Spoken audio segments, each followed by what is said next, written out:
righty. All right. I want to welcome you to another installment into the Invest Podcast. I'm your host, Johnny Invest. Make sure you follow me on Instagram at All Things Invest. All Things Invest with 3 T's. Also, smack boom that subscribe button. Subscribe to Invest Universal. You can be notified every time me and one of my creators drop dope content. I got a dope guest on the Invest Podcast. This woman's a fitness trainer. She is a fitness competitor. I actually met her online somewhere around this time last year. The one thing that there's some things I love about social media. There's some things I don't. But the one thing that is great about it is it allows you to meet people, make connection with individuals that, 15, 20 years ago, you just couldn't do it because just we didn't have the internet like that. So definitely some good things. She's just a dope personality. And, I've worked with her a little bit, watched her online, seeing she seemed real authentic. I was like, why I never had her on the podcast? So I reached out and she definitely said, let's go ahead and get it. I want to welcome Jules to the podcast. It's actually Julissa, am I right? Yes, Julissa, but Julissa? known by Jules, yes. Julissa, and the last name, is it actually Castellanos? It's Castellanos. The L's are silent. Oh, Yes. see, I don't see. It gets everybody. The word is like how you roll it off the tongue and make it the pronunciation a little weird. So I was like, I'll see with that one. So always like to start the podcast out with just the basic narrative of you telling the guests, where you're reigning from, where you're from, a little bit about your background, your childhood, things like that. So where is Julissa from originally? So I was born and raised in a small suburban city outside of LA. So I'm a SoCal girl. Okay. Born and raised in the city of Baldwin Park. So definitely a small, Baldwin Park. Yeah. Nobody ever knows. So I always say LA. But yeah, so I grew up there for about, I'm going to be 29 in February. Or I'm sorry, Friday. Okay, nice. So yeah, I've been there, born and raised. And I'm the middle child of 3. So I have an older brother and a younger brother. It's just 5 of us total. As far as growing up, man, I've been an athlete all my life. My dad was an athlete himself, and he pretty much coached my brothers and I. Me being the only girl of 3 and the middle child, he was like, I'm going to raise you to be a tough woman. And, self-defense. I wrestled when I was younger for about 6 years. I did T-ball. I tried soccer in high school. I did cross country, soccer, and then softball. Softball was my passion, my pride and joy, my first love. So grew up as a Cali girl, and now, years later, 2022, I'm here in Texas. Yeah, so I know that, of course, you're in the bodybuilding trainer and all things like that, but I seen a post I had never knew this about you. It's put a post out and it said that you were first started out, you were more like a cardio bunny. So you're more like cardio and things like that before you were the weights. I seen something like that you were really big into running. Maybe you still are, but I noticed when I seen the pictures before versus the more recent stuff, you definitely you added some muscle mass to your physique. So let's talk a little bit about that. Yeah, of course. So I did. I was definitely into cardio. Not necessarily like you would see typically just in the gym on a cardio machine or anything like that. It was going from high school, doing all the intense sports as far as soccer and cross country. That kind of just instilled in me as years went by. And then after college, I kind of was like, man, like, I don't know. I don't want to be in the gym. I felt like everybody was always in the gym and I didn't know anything. I didn't know anything as far as lifting weights. So I found myself going on hikes. I found myself just running around my neighborhood, getting on my bike, running all these trails. I was a legit hiking, cardio, outdoorsy type of girl at some point right after college. Because I was afraid. I didn't want to be in the gym. I didn't know how to lift weights. I didn't know what form was, how to properly do things. So I was all into the hiking. I noticed that with a lot of women, it's kind of the stigma. They kind of tend to be afraid of lifting weights. I've worked as a trainer myself. I've even heard them saying I'm afraid to get too bulky and things of that nature. But, from a standpoint, from a female, when you go in there and you weight train, you're building muscle, the physique, it looks different. So you don't necessarily look manly. It looks, more toned, more sculpted. So just kind of talk to the women out there that kind of have that negative narrative about lifting weights. I don't want to get too bulky and things of that nature. So let's talk about that a little bit. There's some women like, hey, I want to lift weights, but I don't want to get too bulky. I try to explain to them that, the way that women are built, the way that men are built, you'll get muscular, but you're not going to get muscular like a man. It's going to look more sculpted, like you said, more proportion and things of that nature. There's like a stigma around that, though. It is. And, now being a certified personal trainer now and having the amount of clients that I've been blessed to be able to help, I've actually heard a lot of that. I don't want to be bulky. I don't want to be too muscular.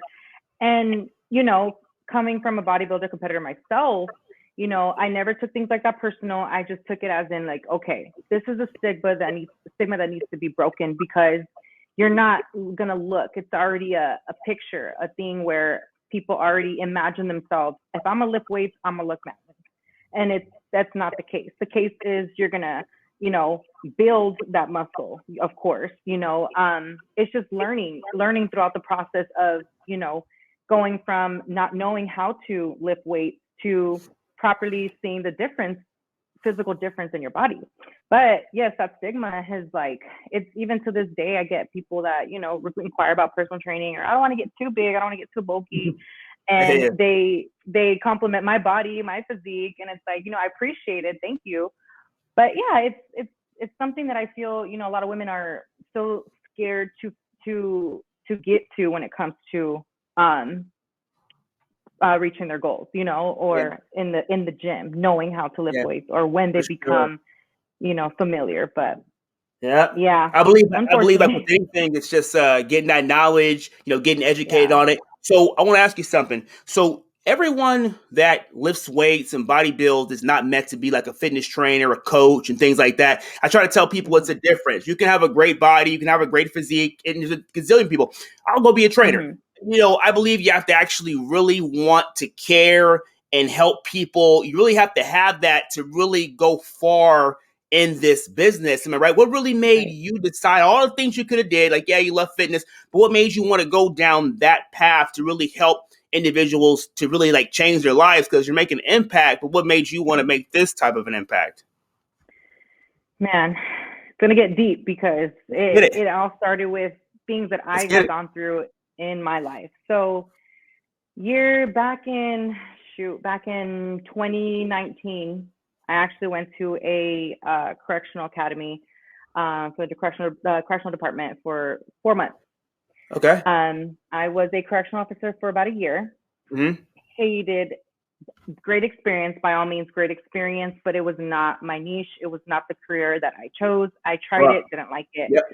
But I always found myself within that time frame, working in that career. I felt burnt out. I felt like I wasn't able to necessarily help individuals, whether it's through fitness, whether it's through health, whether it's, I have my degree in psychology. So, within, me being able to inspire some way, somehow. But going through that career, I just felt like I was burning myself out at the same time, still trying to go through a prep, because I started my bodybuilding career 2019. Okay. So working long 16 hours, still trying to get my meals in, still trying to get my fasted cardio in, trying to get my training in, everything, I found the time. I tried finding the ways to just get my priorities, in line, but still also try to compete. So long story short, I just felt like that was my outlet. That was my escape from the real world, from the career that I was trying my best to stick in, but I just could not. It was not my cup of tea. But I still found myself, making time to just get in the gym. I would call out of work. I would call out because I'm like, no, I need my gym sessions in. I need my cardio. This is what makes me happy. I'm going to be straight up. I would call out. For sure. I would have my mental days off. Hell yeah. All that. So, I would make it possible for me. And it's like, you know what? This is not meant for me. My heart is not in this career. My life has always, my passion always geared into fitness. It was my outlet. So it all started with me. So I felt like, always finding that way to still get into the gym, still, release that stress for that 2 hours in the gym. It helped me. And just posting, I think I was barely getting into social media at this point on Instagram. TikTok just came out, I think, but I was more on Instagram. So just posting my journey with fitness, I just was getting people's feedback like, hey, you're so inspiring. Yeah, I was for just sure. being me. I was Yeah. just being me. So I just continued that same momentum of, look, like, people are loving what I'm doing. They love seeing my journey. I'm a real person. I don't want to be like every other, person on social media trying to show these fake fads and all this stuff, Yeah. So it all came down to, okay, I need to kind of just start, gearing my life towards fitness some way, but still, have something on the back burner in case plan B. Yeah. So from then on, I went into, I tried, it was my first time going for my national certification, and failed it, but I still kept going. So I'm like, I need to get certified. People, What was your I want to be able what was to. your first cert? What was your first cert you went after?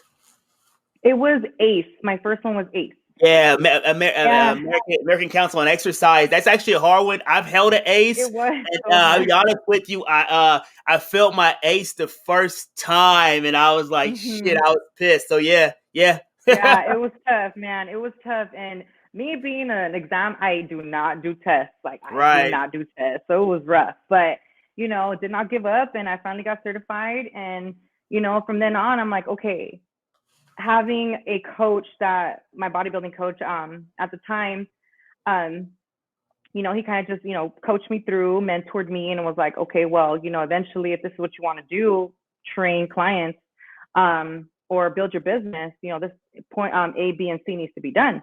Perfect. Right. So I think it just started with, me going through my life stressors, my struggles, my ups and downs. It just went from there. I was like, you know what? If I can find this outlet for myself, and I'm still inspiring people some way, somehow, through social media or people in my circle, I'm going to continue this momentum. And once I got certified, I jumped into, I was a fitness coach at a Fit Body Boot Camp. Have you ever heard of that franchise? Yeah, it was actually, I believe it was actually started by like maybe a Bedros Koulian might have first started them. They started kind of franchising them out. Yeah, that's who originally started. But yeah, I've heard of them.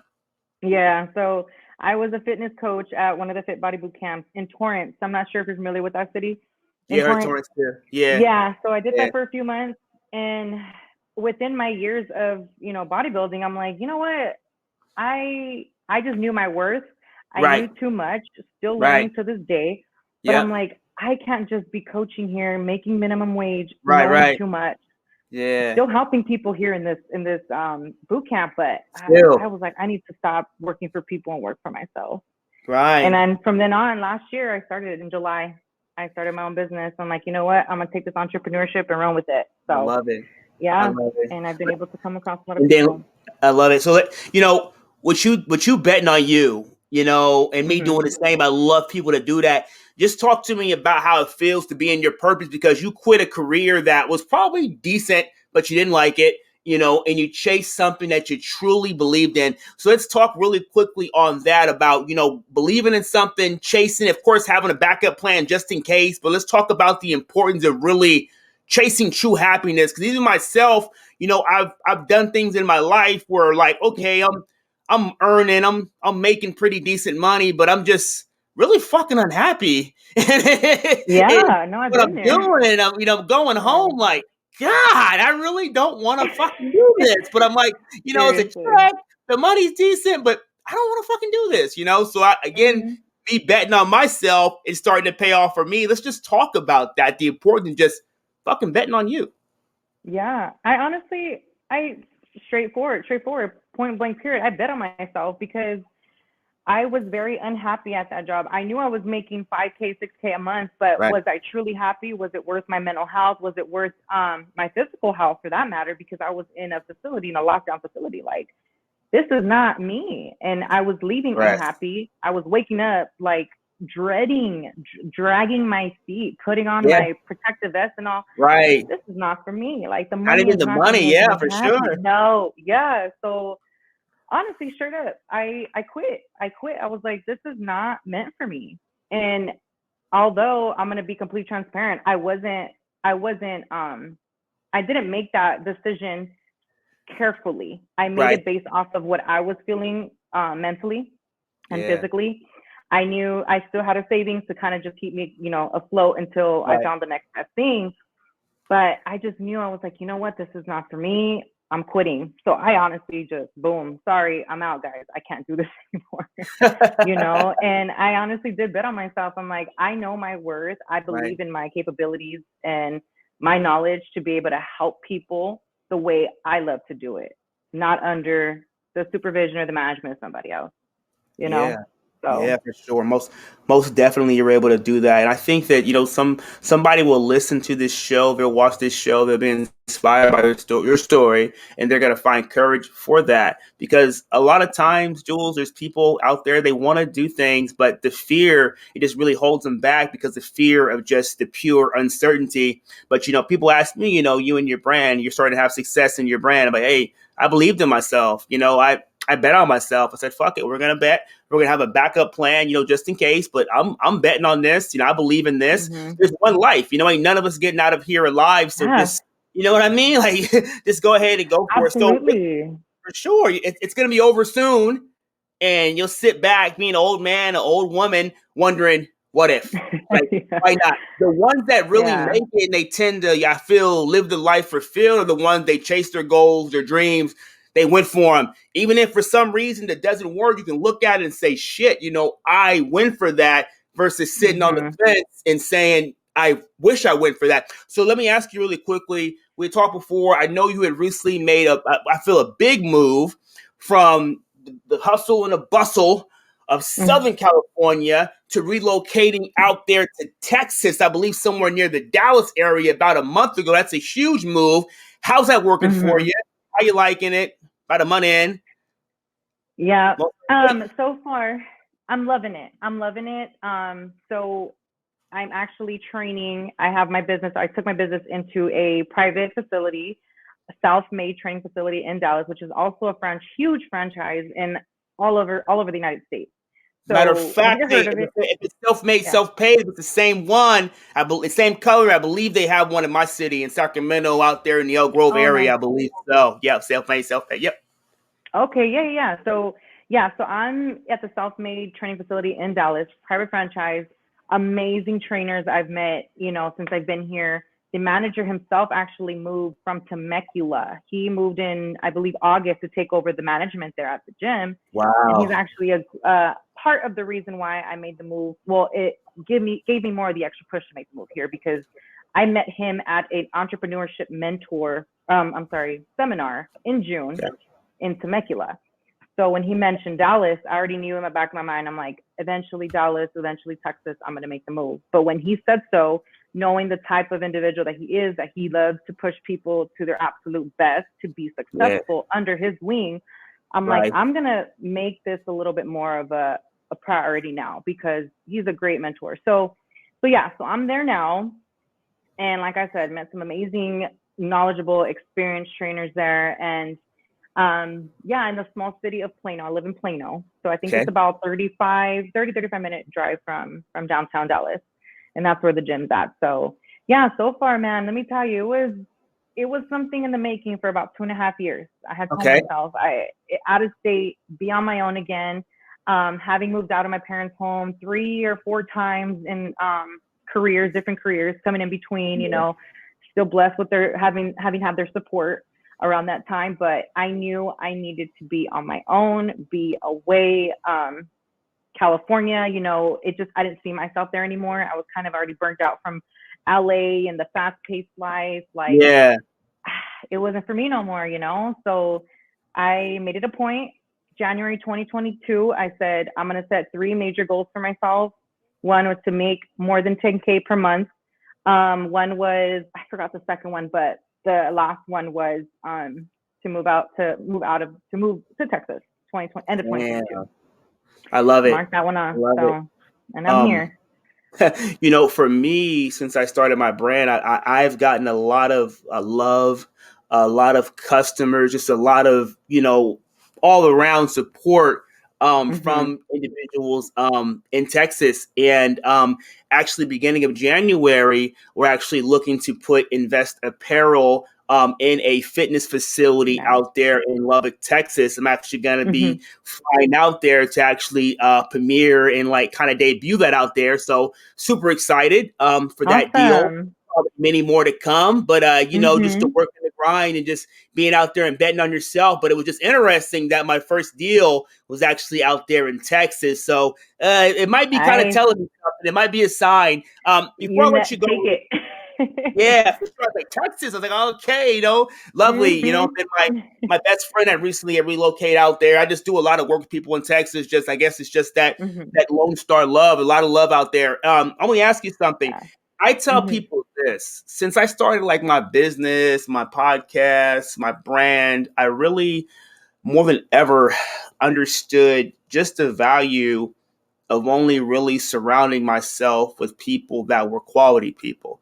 So me and my journey probably over the past year and a half, I had to really take inventory, of my life, what I was doing, who I was talking to, who I was spending my time with.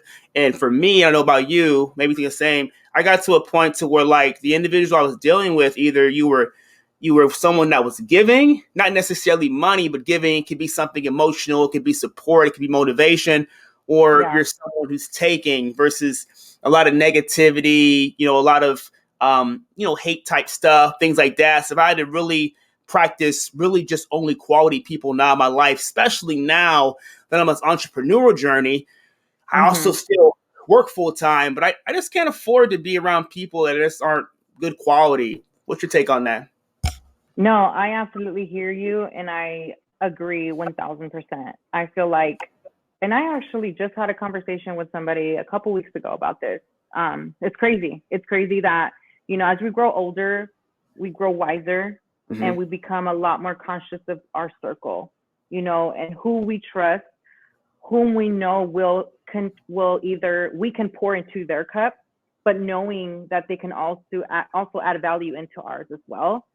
And so the conversation I had with this individual a couple weeks ago was, we're just over that group of circle of people, quote unquote friends, however you want to, label it, that are just wanting to talk drama, want to talk about gossip, want to talk about negative comments.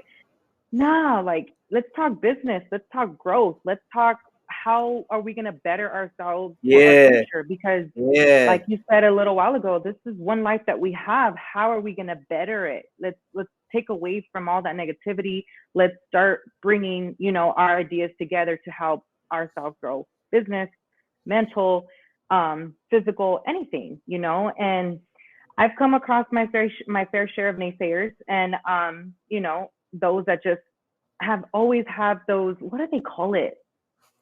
I don't know if it's backhanded compliments or just always have a negative comment to a positive. Always, yeah. I knew a few of those people. Man. No matter what happened or how good the circumstances was, they would say something, but it'd be like some shade in there. I tell people this: if you're hanging around people or a certain situation, you're always kind of questioning it.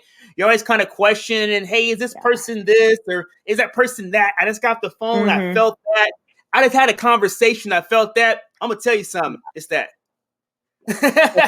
No, seriously. And if you have to question it, that's it. For sure. Yeah, Jules, it's been a great podcast episode.